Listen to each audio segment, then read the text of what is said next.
Bonjour à tous, nous sommes aujourd'hui le 7 Shvat, la date anniversaire d'ailleurs de la naissance de Moshe Rabbeinu. Très grande ségoula d'étudier un peu plus aujourd'hui que les autres jours de l'année. Donc nous allons étudier la leçon du Tanya, chapitre 27. Donc nous allons reprendre le cours d'hier, le chapitre toujours le DAF, toujours la même chose. Ce sera l'étude donc du 6 Adar. Donc, comme on l'avait vu jusqu'à présent, avait expliqué en fait que le combat mené contre les mauvaises pensées par lesquelles le mauvais penchant tente de conduire celui qui les éprouve à fauter provoque la soumission de la Sitra Achara, l'autre côté, le mal, et éveille un sentiment, un immense plaisir en haut. Et ce combat peut également s'exercer sur un autre terrain, comme expliqué au chapitre 6. Tout acte autorisé, accompli ou toute parole prononcée à une autre fin que le service de Dieu relève dans tous les cas de la Sitra Achara. Cette dernière se définit en effet comme l'autre côté, c'est-à-dire le côté qui n'est pas celui de la sainteté. Donc, celui qui n'est pas donc celui de la sainteté. Donc, limité à ce qui est orienté vers Dieu, par exemple, un repas qui serait pris dans l'intention d'acquérir des forces nécessaires pour le service de Dieu ou pour le plaisir du Shabbat, qui est lui-même un commandement en soi. Le fait donc de s'abstenir d'un acte ou de paroles qui sont autorisés eux-mêmes, mais qui ne seraient pas habités par cette intention divine en vue de soumettre la Sitra Achara, suscite chez Dieu la même satisfaction. Voilà le périque d'hier, Velo Hod et pas seulement, et la Philo Bedvarim Amotarim Legamre. Plus encore, la soumission de la Sitra Achara et la satisfaction divine qui en résulte n'est pas uniquement le résultat du combat contre de telles mauvaises pensées, même dans les choses qui sont totalement permises. Car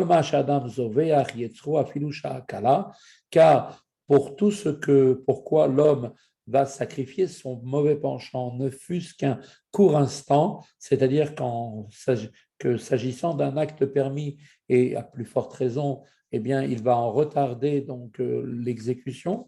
Par exemple, ayant l'intention, donc toujours dans ce but, donc de soumettre la Sitra Achara, donc l'autre côté de son âme animale située dans le ventricule gauche, comme par exemple si quelqu'un désire manger, mais qu'il veut retarder son repas d'une heure au moins, eh bien, en se consacrant durant cette période-là, ce temps à la Torah pendant ce laps de temps, eh bien là, effectivement, il aura, donc, si on peut dire, assujetti, donc il aura soumis la Sitra Achara, ce désir donc de manger, qui est donc, même si c'est un besoin nécessaire.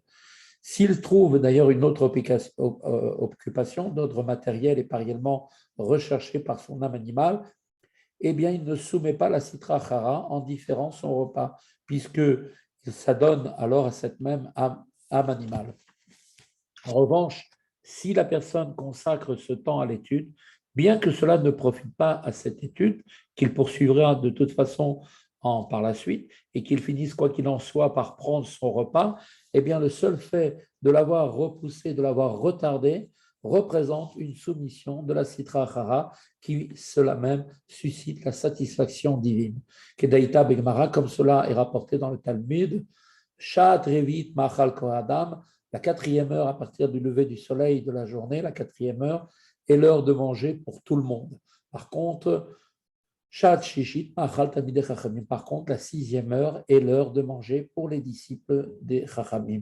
Pourquoi les érudits prennent-ils leur repas 2 heures après les autres? Eh bien, Ayum Arivim Atzmam Sheteshaot Lechavanazo, parce qu'en fait, ils voulaient quelque part jeûner un peu pour s'affamer pendant 2 heures avec cette intention de soumettre le mal, alors que même après le repas, ils étudieraient d'ailleurs toute la journée. Cette habitude ne permettait donc pas de libérer un temps supplémentaire pour l'étude.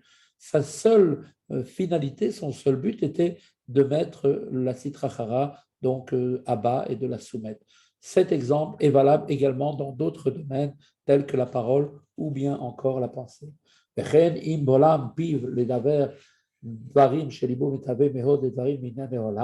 même, si par exemple il va fermer sa bouche en se retenant de prononcer des paroles que son cœur désire vraiment ardemment exprimé concernant les sujets de ce monde, bien que les paroles qui sont en question ne présentent aucun aspect interdit, s'il s'en abstient du fait de l'ardent désir qui les motive, afin de réfréner son mauvais penchant, eh bien là aussi, il combat cette force du mal. De même, concernant les pensées de son esprit, eh bien, s'il ne donne pas libre cours à sa pensée, lorsqu'il éprouve le désir de porter son esprit sur des sujets matériels, afilo bemeat mazir, même si c'est une toute petite soumission de la citra achara ici-bas, eh bien, istalka yikut shabrichu, et là, eh bien, en fait, la gloire de Dieu et sa sainteté s'élèvent grandement en haut grâce à cela. Voilà la partie d'aujourd'hui du 7 Hadar. Mikdusha zo, nim shechet kedusha eliona ala Adam, les mata, les sayes, yuara, veatsum, lavodato, idvarer. Et cette sainteté en haut, qui est donc une sainteté supérieure, va donc se déverser sur l'homme ici-bas pour lui prêter concours dans une aide, avec une aide abondante et puissante dans son service de Dieu. Vezeu shamru razal, Adam mekadesh atzmo mehat lemata. Nos Chachamim nous ont expliqué dans la Gemara Yoma Daf 39b, quand un homme se sanctifie un petit peu ici-bas, eh bien, Mekachinoto Arbe Lemala, on le sanctifie grandement en haut. Et Vadma Shemekayem Mizot Aseh Shel Torah, outre le fait qu'il accomplit un commandement positif de la Torah, quand c'est marqué dans le Lévitique, c'est marqué Vid Kadishtem, vous allez vous sanctifier, sanctifiez-vous. Eh bien, lorsque on se sanctifie, lorsqu'il se sanctifie dans ce qui lui est permis, que je eh bien à ce moment-là, eh bien effectivement, le sens de sanctifier, c'est-à-dire le sens de sanctifiez-vous et que vous vous ferez saint, vous deviendrez saint. Il a été expliqué jusqu'à présent que le Benoni ne doit pas être donc triste du fait de ce combat incessant qu'il se trouve mené contre ses mauvaises pensées, car ce travail spirituel cause précisément à Dieu une satisfaction que ne peuvent inspirer les tzadikim qui, eux, n'ont pas de telles pensées. Mais pareille supériorité doit aussi trouver une expression positive à travers ce que la Torah nous dit. Fais le bien. C'est là que la Torah s'exprime en ajoutant dans le texte, en indiquant, en dehors du fait que s'il accomplissait par là un commandement positif de la Torah, eh bien, ce commandement aussi est propre au Beinonim, comme cela va être sanctifié, expliqué, le sens de sanctifiez-vous, et donc vous ferez saint. Kelomar, bien, ça veut dire que bien qu'en vérité, le Beinoni n'est pas saint et séparé de la Sitra Achara, le mot Kedusha, sainteté, évoque en fait toujours une idée de séparation d'avec tout ce qui appartient ici, en l'occurrence, au domaine de la Sitra Achara. Autrement dit, bien qu'une telle séparation reste pour lui toujours à accomplir, c'est-à-dire qu'il doit effectivement se rendre saint parce que son cœur n'est pas encore à l'abri des tentations qui émanent de la Sitra Achara, car elle est donc cette force du mal dans toute sa force et dans toute sa puissance, comme à sa naissance dans le ventricule gauche du cœur, siège, comme on l'avait vu, de l'âme animale et du mauvais penchant. Et c'est seulement qu'en fait, quand il contient son penchant et se rend lui-même saint et séparé de la Sitra Achara, alors le verset poursuit en nous disant l'injonction, le commandement positif, sanctifiez-vous, et à ce moment-là, Dieu nous promet que vous serez saints. L'expression vous serez saints, qui se lit littéralement comme un commandement, vous devrez être saints, peut également être comprise dans le sens d'une promesse que Dieu nous fait. Klomar, c'est-à-dire, c'est-à-dire qu'à final, eh bien, il finira par être saint et séparé véritablement de la Sitra Achara, aliédé chez Mekachim, Auto Arbe Lemala, par le fait que, comme expliqué précédemment, lorsqu'un homme se sanctifie dans une petite mesure ici-bas, eh bien, on le sanctifie grandement d'en haut.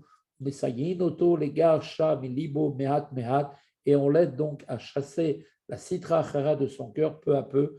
Ainsi, même en son cœur, les attraits de la Sitra Achara disparaîtront définitivement. Voilà, c'est ici que s'achève notre cours d'aujourd'hui. Et nous avons donc terminé aujourd'hui le chapitre 27. Une bonne journée et à demain si Dieu veut.